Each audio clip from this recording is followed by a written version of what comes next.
Muy bienvenidos a todos ustedes. Gracias por venir literalmente a la última clase de Cristología. Quisiera felicitarles por soportar todo, porque ustedes han estado aquí por varias semanas, pero hemos profundizado en las riquezas del Evangelio, ¿verdad? Porque hemos estudiado quién es Jesucristo en toda su divinidad, en toda su humanidad y las dos naturalezas en una sola persona, y que se convirtió en Salvador como persona con dos naturalezas para poder representar a la humanidad y también con el poder de Dios mismo ser nuestro Salvador. Bueno, voy a dar un repaso y hemos hablado de varios temas. No voy a repetir todos los temas, tampoco voy a meterme otra vez en el montón de metáforas que la Biblia misma nos presenta para ayudarnos a entender, no solo para entender, pero para apreciar y poner o practicar varios aspectos del Evangelio a nuestras vidas.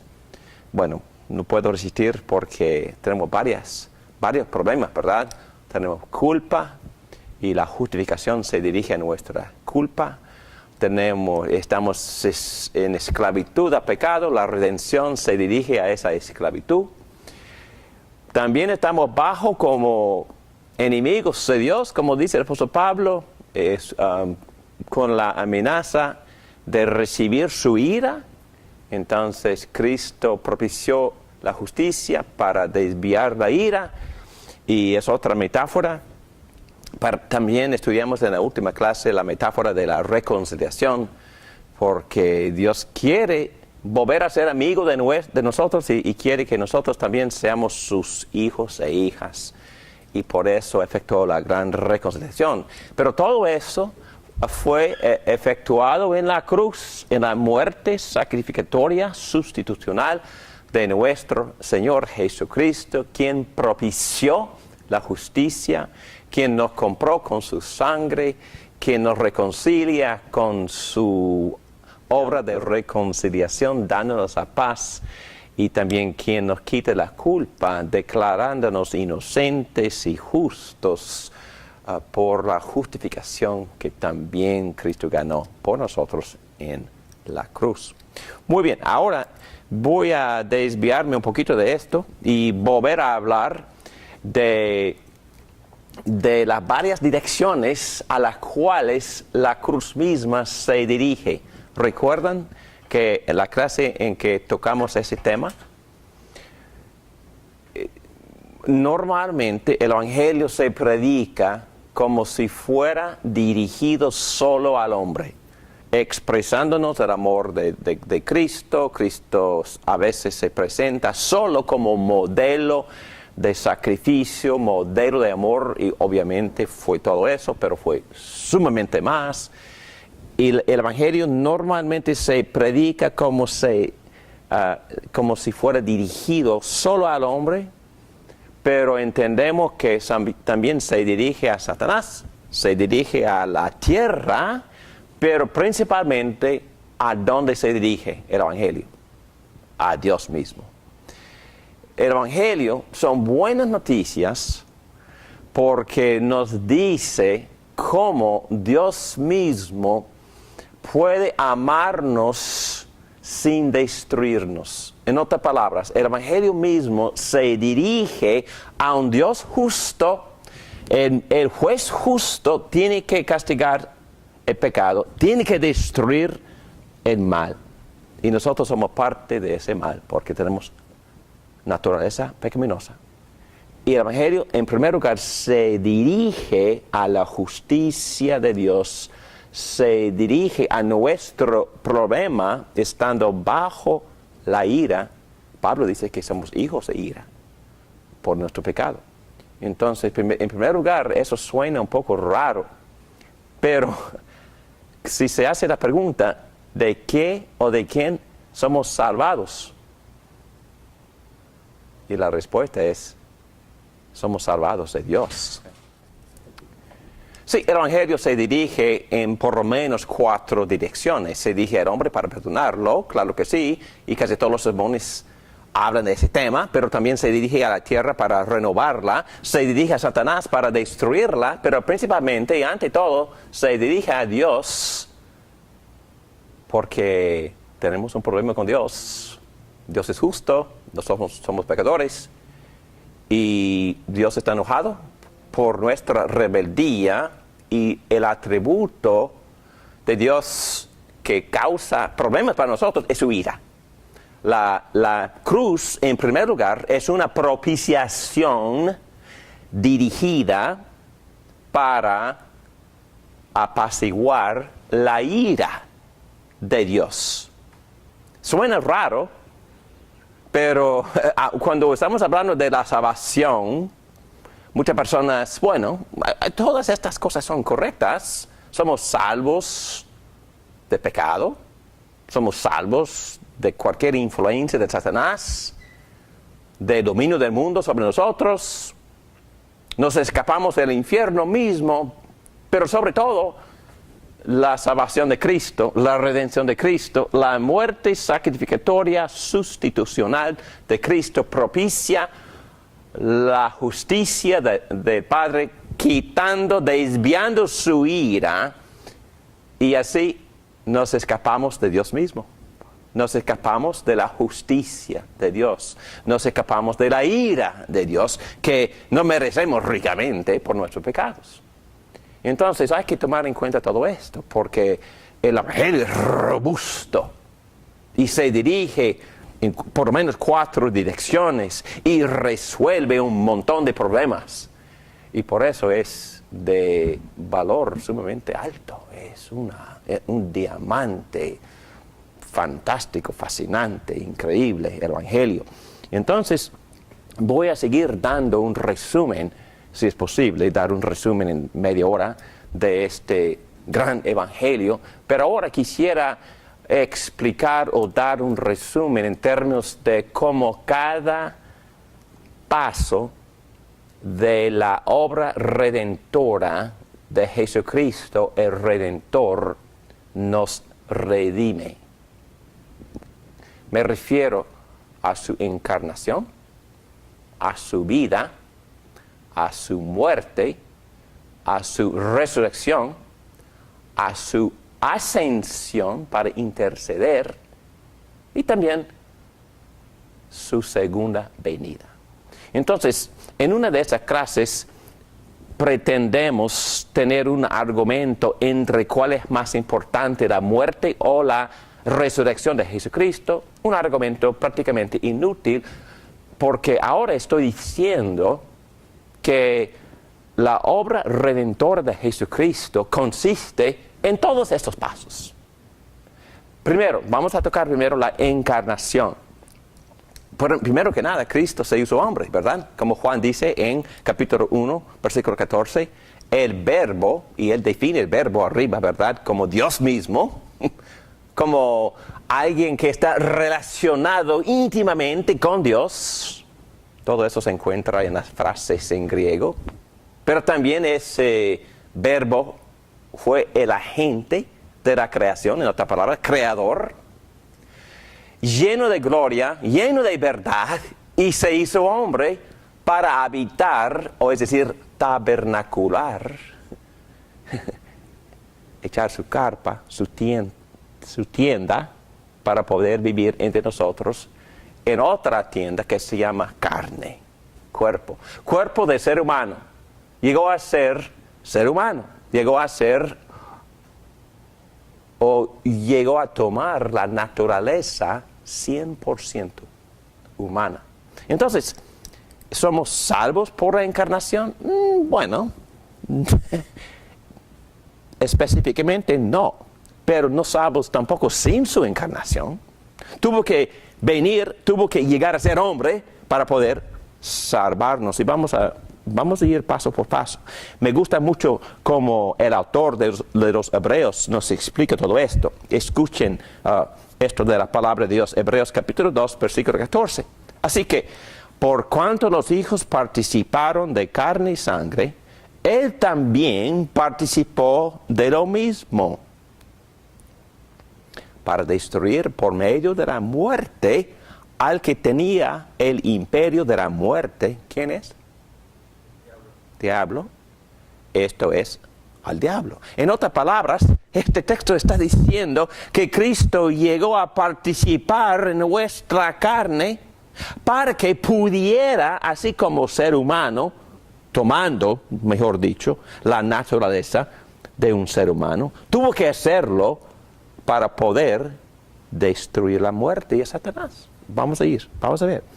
También versículo 15 dice, y librar a todos los que por el temor de la muerte estaban durante toda la vida sujetos a servidumbre. Versículo 17 dice, por lo cual debía ser en todo semejante a sus hermanos, para venir a ser misericordioso y fiel, sumo sacerdote en lo que a Dios se refiere, para expiar los pecados del pueblo. Bueno, voy explicando, pero escúchame bien. Si Cristo no era un ser humano, no nos pudiera salvar. Porque llegó a ser humano. Llegó a tomar naturaleza de un ser humano para poder hacer por el ser humano, representando al ser humano, lo que el ser humano no puede ser por sí mismo. Y Cristo lo hizo. Y no quiero tampoco desviar hasta herejía, pero en un sentido el hombre sí se salva. En un sentido el hombre sí se salva por sus obras. Y ese hombre se llama el justo, Jesucristo. La salvación todavía se basa en la obediencia a la ley. Pero ningún ser humano ha obedecido la ley. Y por eso el apóstol Pablo dice que si la justificación hubiera sido basada en la ley, entonces tuviéramos que seguir obedeciendo continuamente todo lo que dice la ley y nadie lo hace. Jesucristo sí lo hizo. Y vamos a ver que eso también es importantísimo para mi salvación, que Cristo obedeció toda la ley. Muy bien, vamos a seguir. En segundo lugar, hablamos de las dos naturalezas. No voy a meterme profundamente en esto porque pasamos muchas horas hablando de las dos naturalezas. Y me recomiendo que ustedes también estudien lo que dice la Confesión de Fe con respecto a esto, la Confesión de Fe Westminster y también los catecismos menor y mayor de Westminster, porque ellos explican muy bien, en detalle, la relación entre las dos naturalezas. Pero tenemos que entender que si Cristo no fuera Dios, no podría rescatarnos, porque requiere poder, el poder divino. Por lo tanto, Dios se hizo hombre.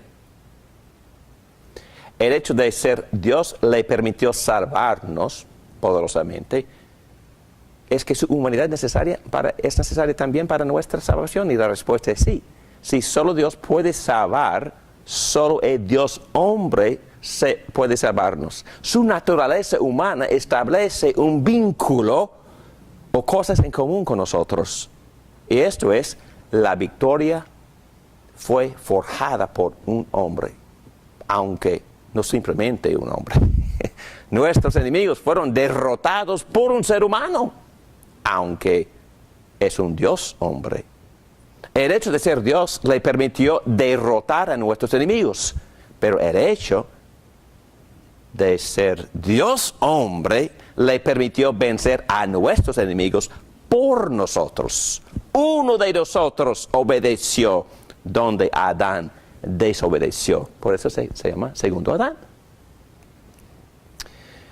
Y no lo estoy despojando de su dignidad, ustedes lo saben, solo estoy afirmando su naturaleza humana. La penalidad por el pecado fue pagada por un ser humano, pero no un simple ser humano. Dios no podía morir en la cruz, pero Dios se hizo hombre precisamente para poder morir en la cruz. Lo diré de otra manera, el sacerdote y el sacrificio fueron Dios y hombre en una sola persona. Entonces, enfatizo mucho que la encarnación es esencial para el Redentor. para la salvación. Bueno, aquí también hablamos no solo de su encarnación, pero también hablamos de su vida terrenal. Ya hemos hablado mucho de esto, pero déjeme decir algunas cosas más. Segunda a Corintios 15, 21. Al que no conoció pecado, le hizo pecado por nosotros. Ese es el Hijo de Dios. Otra versión, o la Nueva Versión Internacional, dice, no cometió pecado alguno, pero la palabra es conoció. Para mí, conocer tiene más de un sentido progresivo. Habla de él e implica que él positivamente obedeció la ley, exitosamente obedecía la ley toda su vida. Al que no conoció pecado, le hizo pecado por nosotros. Nuestros pecados se transfieren a él para que lleguemos a ser la justicia de Dios en él. Este singular versículo contiene dos de las imputaciones en la Biblia. Ya hemos hablado de las tres, ¿verdad? Imputación del pecado de Adán a nosotros y muerte. La imputación del pecado de nosotros a Jesucristo. Imputación de la justicia de Cristo y la vida de Cristo al creyente. Por eso el texto dice que Él que le hizo pecado por nosotros. Muy bien. Mi punto aquí es que Cristo tuvo que encarnarse, tuvo que ser hombre, tuvo que obedecer como hombre, tuvo que obedecer todas las leyes de Dios como hombre, y lo podía hacer porque era Dios, pero tuvo que ser hombre para hacerlo por nosotros, representándonos. Y si no fuera hombre, entonces tampoco nos puede salvar. Muy bien, ya hemos tocado la encarnación y un poquito de su vida terrenal, sabiendo que Cristo obedeció todas las leyes por nosotros. Y en un sentido, cuando estudiamos la doctrina de la justificación por fe, entendemos que la justicia o la rectitud moral, la obediencia de Jesucristo se nos transfirió al creer en Cristo. Estamos hablando de que toda la obediencia de Jesucristo, toda la perfección de Jesucristo, toda la justicia de Jesucristo que Él mostró, que Él manifestaba por 33 años, obedeciendo todas las leyes de Dios, desde el corazón, con sus actitudes, con sus palabras, con sus hechos, dejando de ser lo que Dios se había prohibido. Entonces, Cristo era el único justo que vivió perfecto, obedeciendo las leyes, y es su vida de obediencia que se nos transfiere en la justificación. El creyente recibe la perfección de Jesucristo, que se llama justicia de Dios, que lo cubre y lo protege, y por eso es salvo, porque Dios lo ve como si Él, el creyente, hubiera obedecido todas las leyes de Dios. Increíble, ¿verdad? El Evangelio es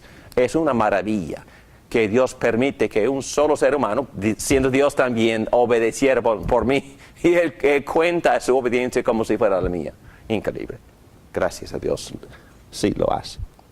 Bueno, ahora llegamos al paso 3. Me salva por la encarnación, me salva por su vida terrenal, me salva también, obviamente, por la crucifixión. Obedecía la ley toda su vida, y eso se llama, por los teólogos antiguos, es también por Hoekema y por Berkhoff y por otros, eso se llama obediencia activa. Activa porque activamente obedece las leyes. Actuando, pero también hay otro tipo de obediencia que se llama obediencia pasiva. Cristo entregándose a la muerte se llama por los teólogos obediencia pasiva. Entonces permitió que fuera crucificado, se llama obediencia pasiva. Es la obediencia en su pasión. Hoekema la llama su obediencia de sufrimiento. tanto su obediencia de guardar la ley como su obediencia de sufrimiento son salvadoras. Las dos son salvadoras. Obediencia activa, obediencia pasiva. Son salvadoras solamente porque su vida sin pecado es seguida por hacer la redención. El hecho de que su crucifixión salva ya es un axioma. Ya hemos escuchado y mirado los pasajes.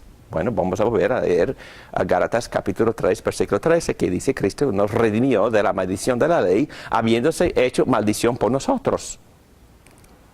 Colosenses 2:13 dice: al perdonarnos todos los pecados y anular la deuda que teníamos pendiente por los requisitos de la ley, Él anuló esa deuda que nos era adversa, clavándola en la cruz. Bueno, entonces entendemos que la muerte de Cristo es quizás el corazón de su obra redentora. En su muerte propició la justicia de Dios, perdona al hombre, pero también destruye a Satanás, los libera de la esclavitud y también renueva, junto con la resurrección, toda la tierra. Llegamos al siguiente paso. ¿Cuál es? La resurrección. Su resurrección salvó en conjunto con la cruz. Si hubiera quedado en la tumba, realmente no habría tenido el poder para salvar. Y es por eso que cuando Pablo resume el Evangelio en Corintios, en 1 Corintios capítulo 15, 2 a 4 lo hace así: mediante este Evangelio son salvos, si se aferran a la palabra que les prediqué. De otro modo habrán creído en vano, porque ante todo les transmití a ustedes lo que yo mismo recibí, que Cristo murió por nuestros pecados según las Escrituras, que fue sepultado, que resucitó al tercer día según las Escrituras. La resurrección es una parte esencial del mensaje del Evangelio y lo vemos en muchos pasajes. Entonces, ¿cuál es el valor de la resurrección de Cristo? ¿En qué sentido me salva la resurrección de Jesucristo? Bueno, nos imparte su vida, ¿no? Yo creo que Él dijo: yo soy la resurrección y la vida. Nosotros estábamos muertos, Él nos imparte cuando la Excelente. Nos resucita. Recibimos vida. Y Pedro habla muy bien de esto en la primera carta, Pedro en su primera carta, capítulo 1, donde habla de que nuestra nueva regeneración también se basa y sale de la resurrección de Jesucristo. Muy bien dicho. ¿Qué más? ¿Qué más? Él dijo: yo soy el camino, la verdad y la vida. Y la vida, exacto. Y la resurrección permite que Él transmita esa vida. ¿Qué más? Cuando habló de que se nos imputa toda la obediencia de Jesucristo, también se nos imputa su resurrección. También, muy bien dicho, porque en Cristo tenemos todos los beneficios que Él ganó por nosotros en su obra redentora. Entonces, en Cristo, bueno, hay muchos textos que dicen que nosotros resucitamos con Cristo. Ya hemos resucitado con Cristo y ya estamos sentados en el cielo con Cristo, espiritualmente hablando. Pero ya es un hecho, no es una cosa de la cual tenemos que dudar. Ella es ya hecho. Muy bien. Para Cristo la resurrección prueba ¿qué? Para Él. ¿Cuál es el beneficio para Él? Para Él. Dios. Que es Dios. Y recuerda que varias veces Él profetizó que pudiera dejar la vida y volver a tomarla. Profetizando su propia habilidad de resucitarse. ¿Qué cosa? ¿Quién puede decir eso? Excepto el Hijo de Dios. Que Él salió de la tumba y ya es un Salvador vivo, ya no queda ninguna necesidad de buscar a Dios en el lugar santísimo, porque ya no está ahí. ¿Dónde está? A la diestra de Dios Padre, a la derecha. Y espiritualmente todavía está en el templo, ¿verdad? Pero ¿dónde está? ¿Qué es el templo? Cada uno de nosotros. Cada uno de nosotros y somos, y también individualmente y pluralmente. Hay que enfatizar las dos cosas, porque Él vive en mí, mi templo, mi cuerpo es el templo, pero también el templo es la congregación de su pueblo. Él vive con su pueblo. Entonces, viven en su templo, su pueblo. Su templo construida con piedras vivas. Muy bien. Muy bien, somos esas piedras. Ok, bueno, también comprueba todo lo que Cristo hizo y interesantemente Pablo dice por lo menos 2 veces que también mi resurrección, mi justificación depende de la resurrección. No entendí eso por mucho tiempo, pero ya entiendo que si Cristo no hubiera sido resucitado, entonces el sacrificio de mis pecados queda en la tumba, pero no, tiene que salir para ser aceptado ante el trono de Dios. Entonces tiene que entrar en el mismo santuario en el cielo para presentarle a Dios este sacrificio de su propio cuerpo, ¿verdad? Entonces, por eso Pablo puede decir que somos justificados por la resurrección. Si no fuera por eso, perdidos todavía. El apóstol dice, vana es la vida si no había resucitado. Claro, entonces hay que leer una vez a la semana por lo menos 1 Corintios todo el capítulo 15, ¿verdad? Muy bien, ahora la resurrección, ¿cuál es el beneficio para mí? Otro beneficio que nadie ha mencionado. Otro beneficio para mi cuerpo. Se basa, ¿verdad? La resurrección de nuestros cuerpos. Sí, se basa en la misma resurrección de Jesucristo. Y también toda la creación está esperando la resurrección de nuestro cuerpo para ser renovado, para ser resucitado, en otras palabras. Renovación. Sí, renovación de toda la creación. Muy bien.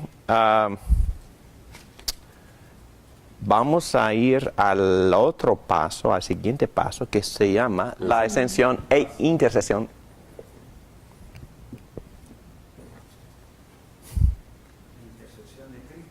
Sí, ¿me salva? Intercesión y sesión de Cristo a la diestra. ¿Y solo cuando pecas? Siempre está intercediendo por nosotros. Hasta 7 veces más en el libro de Hebreos dice que Él está intercediendo siempre. Entonces, entendemos, voy a leer 2 pasajes. Primera de Juan, capítulo 2, que dice, mis queridos hijos, les escribo estas cosas para que no pequen. Pero si alguno peca, tenemos ante el Padre a un intercesor, a Jesucristo, el justo. Él es, y aquí está una de las ocasiones en que la palabra propiciación podría ser o debiera ser la traducción correcta. Dice que Él es el sacrificio por el perdón de nuestros pecados, pero literalmente dice Él es la propiciación por nuestros pecados. Y no solo por nuestros pecados, sino por los de todo el mundo. Y bueno, entendemos que Cristo está intercediendo, pero también dice, me gusta mucho lo que dice Juan en capítulo 3, versículo 19, en eso sabremos que somos de la verdad y nos sentiremos seguros delante de Él, que aunque nuestro corazón nos condene, Dios es más grande que nuestro corazón y lo sabe todo.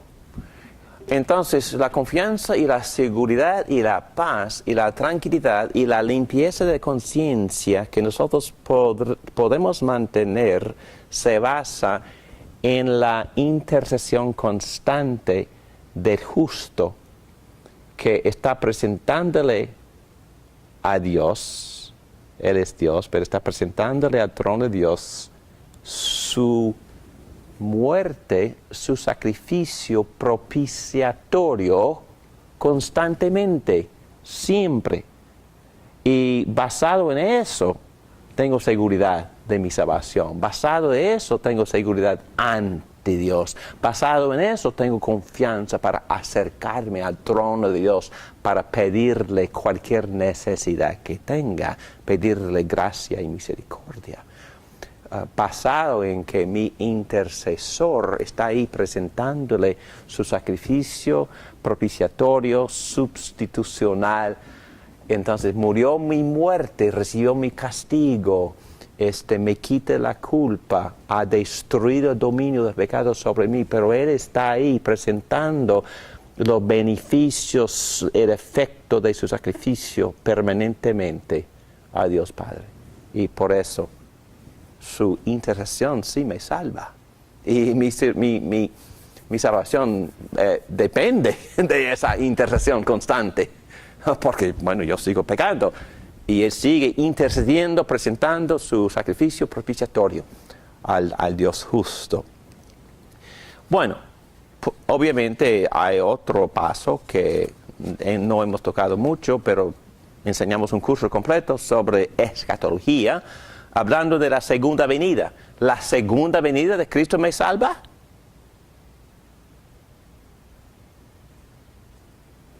La segunda venida. ¿Me salva la segunda venida? La única cosa que estoy diciendo es que las obras salvadoras de Cristo, la obra redentora de Cristo, consiste de todas esas partes. Estoy diciendo esto porque quizás yo puedo confesar mi propia culpabilidad, porque normalmente, y debemos enfocarnos en la cruz, pero también otros aspectos de la vida de Jesucristo también sirven para salvarme. Su vida de obediencia, su encarnación lo permite identificarse conmigo para representarme, para hacer por mí lo que yo no puedo hacer por mí. Su muerte, por supuesto. Su resurrección, por supuesto, me da vida. Su ascensión, Él está intercediendo.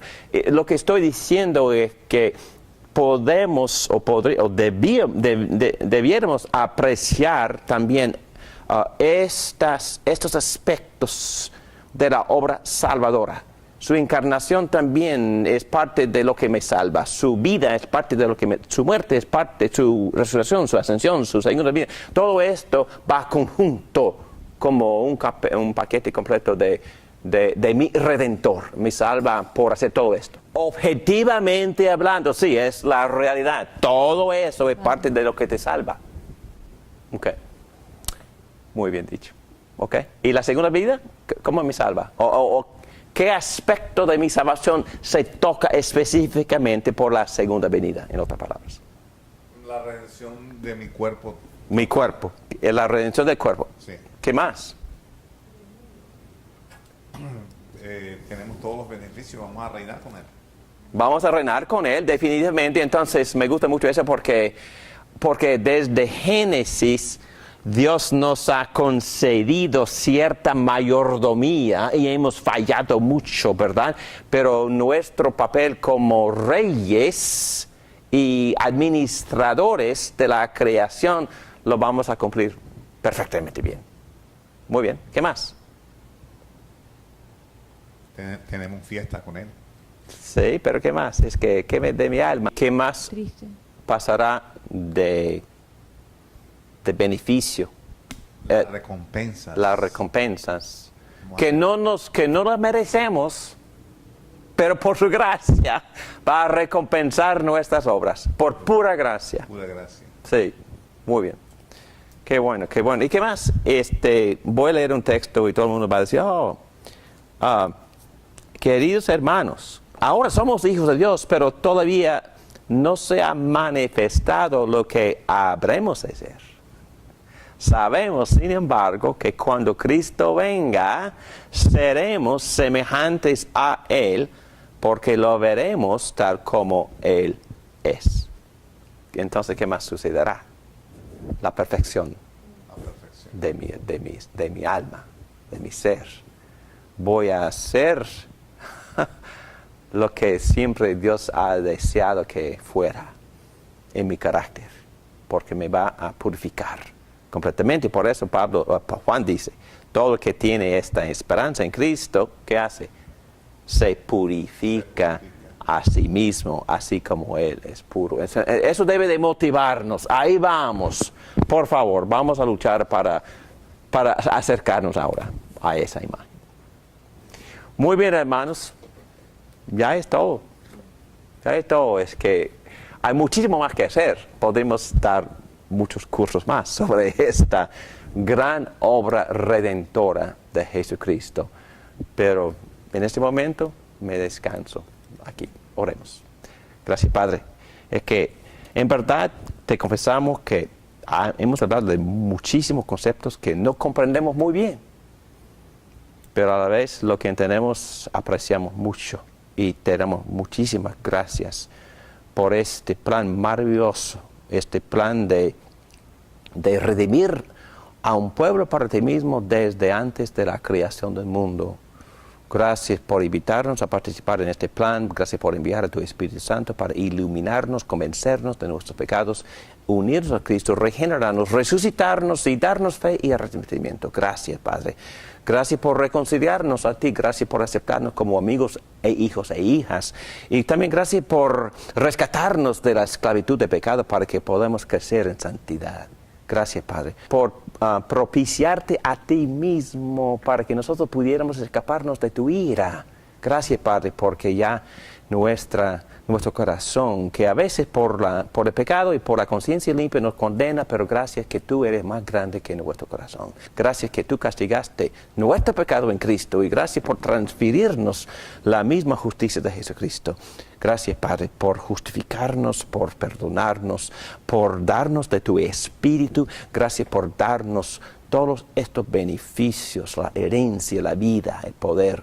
Gracias, Padre, que unidos a Cristo tenemos todos estos beneficios de su persona y de su obra redentora. Te damos muchísimas gracias en el nombre precioso de Jesucristo. Amén.